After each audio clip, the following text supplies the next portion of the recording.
Travelers who were at DIA August 12th could have been exposed to measles. State health officials say a man with a highly contagious case traveled through the airport's C concourse last Tuesday afternoon. And I talked with state epidemiologist Dr. Rachel Hurley about it this afternoon, and she said brief contact, like walking past somebody who is infected at the airport, is considered low risk compared to, say, sitting next to somebody on a flight or on a train. Still, this current number of cases is troubling. My count, we're at 21 cases statewide. Are you surprised that that's where we are right now? It certainly is unfortunate, and it's very different than our experience has been with measles, in decades. You really have to go back 30 years to see a time when Colorado would have had this number of measles cases. So Dr. Hurley, he says 14 of these 21 cases are people who are unvaccinated or whose vaccination status is unknown.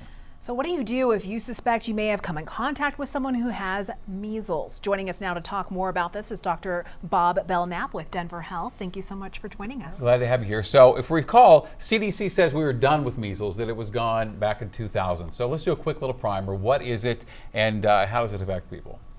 Yeah, thanks. So measles is a highly contagious virus. It's transmitted through the air, and it's primarily transmitted from people who are sick with it to people who are not immune, which is mostly people who haven't been vaccinated. So we get this question a lot from people is, how do you know if you're protected against measles? Perhaps Right. I'm an adult, I don't have that kindergarten vaccination record handy. Do I maybe need a second dose? Yeah, for most people, if they likely received all of their vaccines in childhood, they're probably immune. It's the series is 2 doses now. That became a recommendation in the late 1980s.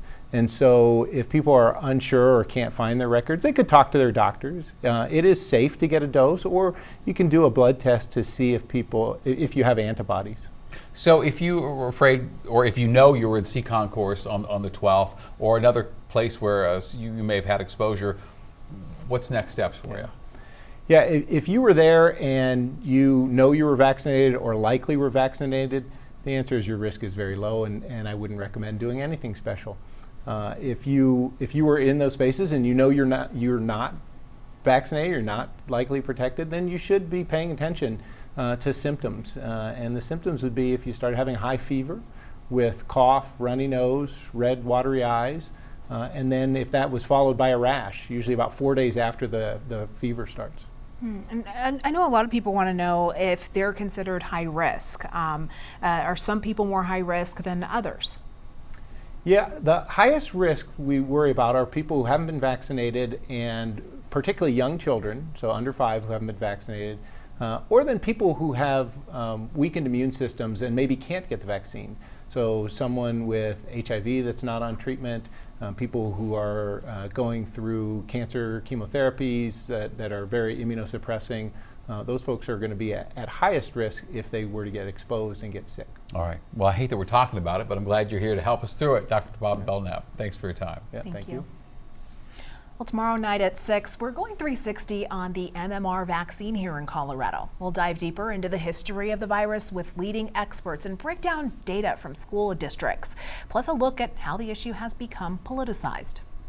The problem is that there's so much information out there, and so much of it has elements of truth to it that it then sends you down the rabbit hole and then makes you think, oh my God, well, wait a minute. Having civil discourse is never a bad thing. And I think people sometimes take that as a meaning of, oh, you all don't know what you're doing. To say that we know everything would be incorrect. We do not know everything. There are things we have yet to discover, and we evolve. But to say that all science is junk is also incorrect. You can catch that story tomorrow night right here on Denver 7 News at 6.